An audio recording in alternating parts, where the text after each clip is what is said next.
Tomato আর ধনেপাতা দিয়ে পাবদা মাছের ঝাল ঝাল সর্ষে পোস্ত আমি কিভাবে বাড়িতে রান্না করি সেটাই আজকে আপনাদের সাথে শেয়ার করব। বন্ধুরা, ভিডিওটা সম্পূর্ণ দেখে তারপরে একটা লাইক কমেন্ট করবেন, এটাই সকলের কাছে অনুরোধ। চলুন তাহলে শুরু করা যাক। আমি কিভাবে রান্নাটা করি সেটা একটু দেখে নেওয়া যাক। এখানে দেখুন আমি বেশ কিছু পাবদা মাছ নিয়ে নিয়েছি আর ভালো করে কিন্তু কেটে ধুয়ে পরিষ্কার করে নিয়েছি। এবার আমি এই মাছগুলোতে লবণ হলুদ মাখিয়ে রাখবো বেশ কিছুক্ষণ সময়ের জন্য। দিয়ে দিলাম পরিমাণ মতো লবণ আর পরিমাণ মতো হলুদ। লবণ হলুদ দিয়ে ভালো করে কিন্তু কিছুক্ষণ মাখিয়ে রাখলে মাছের ভিতরে খুব ভালো করে লবণ হলুদটা ঢুকে যায়, আর কিছুক্ষণ মেখে রাখলেও ভাজাটা কিন্তু খুব ভালো লাগে খেতে। এখানে এই মাছটা রান্না করার জন্য দেখুন আমি সর্ষে আর পোস্ত নিয়ে নিয়েছি আর বেশ কতগুলো কাঁচা পাকা লঙ্কা নিয়ে নিয়েছি।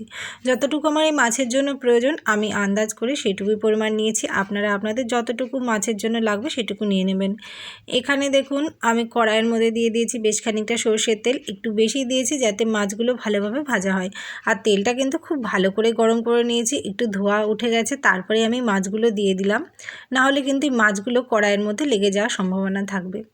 মাছগুলো এক পাশটা ভাজা হয়ে গেছে, আমি আর এক পাশটা উল্টে দিচ্ছি। আর দেখুন কড়াইয়ের গায়ে কিন্তু মাছগুলো একটু লেগে যায়নি, খুব সুন্দরভাবে কিন্তু মাছগুলো ছেড়ে গেছে কড়াইয়ের গা থেকে। আর এক পাশটা উল্টে দিয়েছি আর এই পাশটাও কিন্তু খুব ভালোভাবে ভাজা হয়ে গেছে। এবার খুন্তিটা দিয়ে আমি মাছগুলো কড়াইয়ের এক সাইডে একটু চেপে ধরে রাখবো, তাহলে তেলটা খুব ভালোভাবে বেরিয়ে যাবে মাছের গা থেকে। এবার ওই মাছগুলো তুলে নেওয়ার পরে আমি বাকি মাছগুলো কিন্তু ভেজে নিচ্ছি একইভাবে।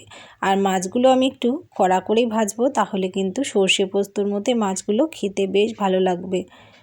দেখুন এই মাছগুলো দেওয়া হয়ে গেছে, এবার এই মাছগুলোকে আমি উল্টে পাল্টে ভেজে নেব একই প্রসেসে।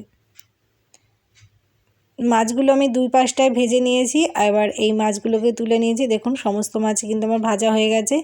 এবার কড়াইয়ে বেশ খানিকটা তেল ছিল, তাই আমি খানিকটা তেল তুলে রেখেছি আর ওই অল্প তেলের মধ্যে কিন্তু আমি দিয়ে দিলাম দুটো শুকনো লঙ্কা ফাটিয়ে, আর দিয়ে দিলাম অল্প একটু কালো জিরে, আর দিয়ে দিলাম একটা কুচনো টমেটো। টমেটোটা দেওয়া হয়ে গেলে একটু খুন্তি দিয়ে নেড়ে চেড়ে নেব। টমেটোর কাঁচা গন্ধটা সরে গেলেই তারপর তেলের মধ্যে দিয়ে দেব বেটে রাখা সর্ষে পোস্ত। সর্ষে পোস্তটা দেওয়া হয়ে গেলে এই মশলার বাটিটা ধুয়ে আমি সামান্য একটু জল দিয়ে দেব। তারপর আমি খুব ভালো করে টমেটো আর সর্ষে পোস্তটাকে খুন্তি দিয়ে ঘুরিয়ে ঘুরিয়ে কষিয়ে নেব। দিয়ে দিচ্ছি অল্প পরিমাণ লবণ আর দিয়ে দেব হাফ চামচ হলুদ।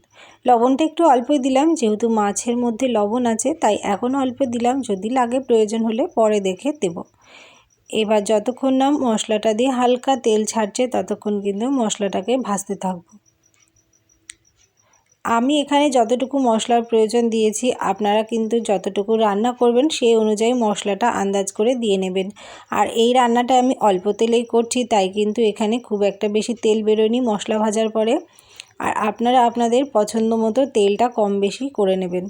এখানে দেখুন মশলাটা ভাজা হয়ে গেছে, এবার কিন্তু আমি দিয়ে দিলাম পরিমাণ মতো গরম জল। যতক্ষণ না ঝোলটা ফুটছে ততক্ষণ কিন্তু আমি অপেক্ষা করব। দিয়ে দিলাম 4-5টা কাঁচা লঙ্কা। ঝোলটা বেশ খানিকক্ষণ ফুটিয়ে নেওয়ার পরে আমি কিন্তু ঝোলের এবার ঝাল লবণটা টেস্ট করে নিচ্ছি।